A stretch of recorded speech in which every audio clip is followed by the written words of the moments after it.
Confidently क्या क्या मुद्दे हैं?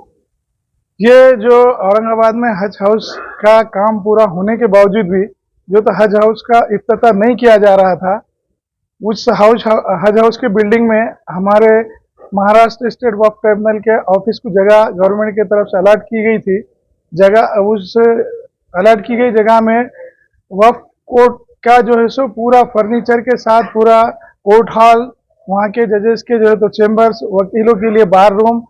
पूरी तरह से तैयार होने के बावजूद भी गवर्नमेंट जो है सो उसका इनॉग्रेशन नहीं करके जो है तो अवेलेबल नहीं करा रही थी। इस ताल्लुक से जो है तो कोर्ट के और वक्फ बोर्ड के मसाइल पे हमारे वक्फ ट्रिब्यूनल के पूरे उकलाव के मशवरे से मैं एडवोकेट जावेद अब्दुल हमीद देशमुख ने जो है तो petition PIL petition number 15/2021 Bombay high court में दाखिल किया गया था, जिसमें ऑनरेबल हाईकोर्ट डिवीजन बेंच के जस्टिस आरजी घुगे और जस्टिस एस ए देशमुख साहब ने अक्टूबर में इसी ऑर्डर की थी कि वक्फ ट्रिब्यूनल और वक्फ बोर्ड के मुतालिक पूरी तरह से इंफ्रास्ट्रक्चर, वहाँ जो रिक्वायर्ड एम्प्लॉयज़ के ज़रूरत है गवर्नमेंट ने अपॉइंट करके पूरी जो भी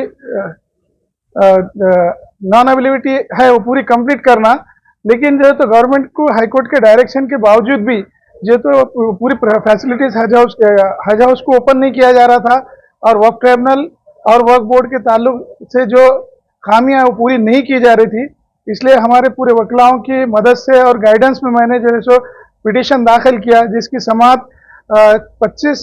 जनवरी 2024 को हुई। हमारे तरफ से, हम पूरे वकलाओं की तरफ से सीनियर एडवोकेट राजेंद्र देशमुख ने पैरवी की। उन्होंने कोर्ट को वक्फ ट्रिब्यूनल में जो मसले है, मसाइल है, जो वहाँ स्टाफ की कमी है, फैसिलिटीज नहीं है, लेडीज के लिए, जेंट्स और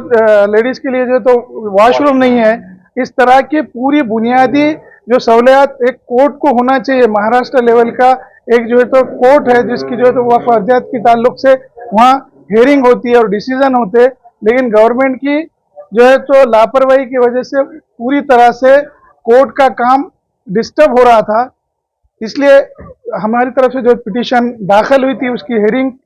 में जब कोर्ट को ये रियलाइज हुआ कि ये इस पिटीशन में रियली में पब्लिक इंटरेस्ट जो है तो इश्यू इन्वॉल्व है, इसलिए कोर्ट ने स्ट्रिक्टली वार्न करते हुए 5 फरवरी 2024 तक या उससे पहले हज हाउस और ट्रिब्यूनल को इफ्तिताह करने का स्ट्रिक्ट ऑर्डर दिया और उस मुताबिक जो है सो हज हाउस का और वक्फ ट्रिब्यूनल का इफ्तिताह होगा। इसमें मेरे साथ हमारे वक्फ ट्रिब्यूनल के senior advocate Nisar Ahmad Khan, advocate Ata Mustafa साहब, एडवोकेट एमजेड खान ताविज साहब, एडवोकेट मजहर खान साहब और एडवोकेट मोहित देशमुख, एडवोकेट शारिक साहब, एडवोकेट अनीस साहब और तमाम हमारे वहाँ रेगुलर प्रैक्टिस करने वाले तमाम एडवोकेट हमारे साथ थे, जिन्होंने जो है सो 25 तारीख के हेयरिंग के वक्त सीनियर एडवोकेट राजेंद्र देशमुख साहब को जाकर के ब्रीफ किया, इंस्ट्रक्ट किए। उसकी बुनियाद पे उन्होंने कोर्ट के सामने अच्छी तरह पैरवी की और कोर्ट ने एक परफेक्ट और जुडिशियल ऑर्डर किया, जो कि एग्जीक्यूटिव को जो कोई जब एग्जीक्यूटिव कोई चीज़ का नोटिस नहीं लेती जो जरूरी है, तो उस वक्त जुडिशियरी को इंटरफेयर करना पड़ता है। और इस बात को कंसिडर करते हुए जस्टिस आर.वी. घुगे साहब और जस्टिस आर.जी. खोबरागड़े साहब पर मुश्तमिल डिवीजन बेंच ने महाराष्ट्र गवर्नमेंट को और खुसूसी तौर पे महाराष्ट्र गवर्नमेंट के अफिलिएटी डिपार्टमेंट को ऑर्डर किया कि हज हाउस और वक्फ ट्रिब्यूनल का काम 5 से पहले शुरू कर दिया जाए, जिसके लिए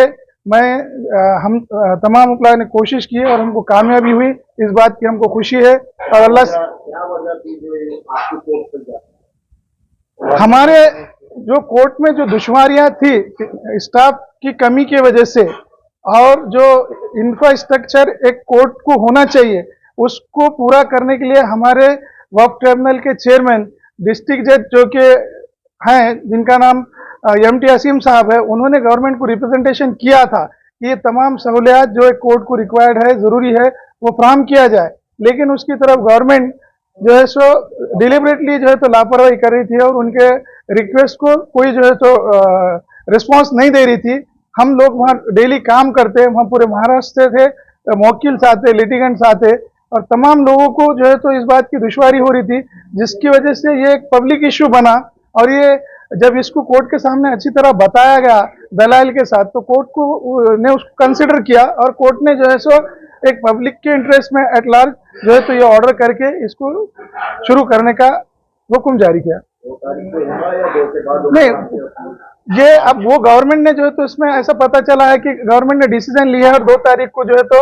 माइनॉरिटी डिपार्टमेंट के मिनिस्टर सत्तार साहब के हाथों उसका इफ्तिताह हो रहा है। इस बात की हमको खुशी है और बहुत सारे बाकी के पब्लिक रिप्रेजेंटेटिव मिनिस्टर्स को भी बुलाया गया है। 2 तारीख को हज हाउस का इफ्तिताह गवर्नमेंट के प्रोग्राम के हिसाब से, प्रोटोकॉल के हिसाब से हो जाएगा और उसके बाद जो है तो वक्फ ट्रिब्यूनल का भी इफ्तिताह जुडिशरी के प्रोटोकॉल के हिसाब से हमारे चेयरमैन साहब के को जैसे महाराष्ट्र गवर्नमेंट की तरफ से जो भी डायरेक्शन मिलेंगे, हाईकोर्ट की तो ऑर्डर हो चुकी है, लेकिन हमारा वक्फ ट्रिब्यूनल जो कोर्ट है वो गवर्नमेंट के अंडर में आता है और वो अल्पसंख्यक विभाग के अंडर में आता है। जो भी उसमें जो डायरेक्शन आएंगे या जो ऑर्डर्स आएंगे उसके हिसाब से हमारे चेयरमैन साहब उसका इफ्तिताह करेंगे।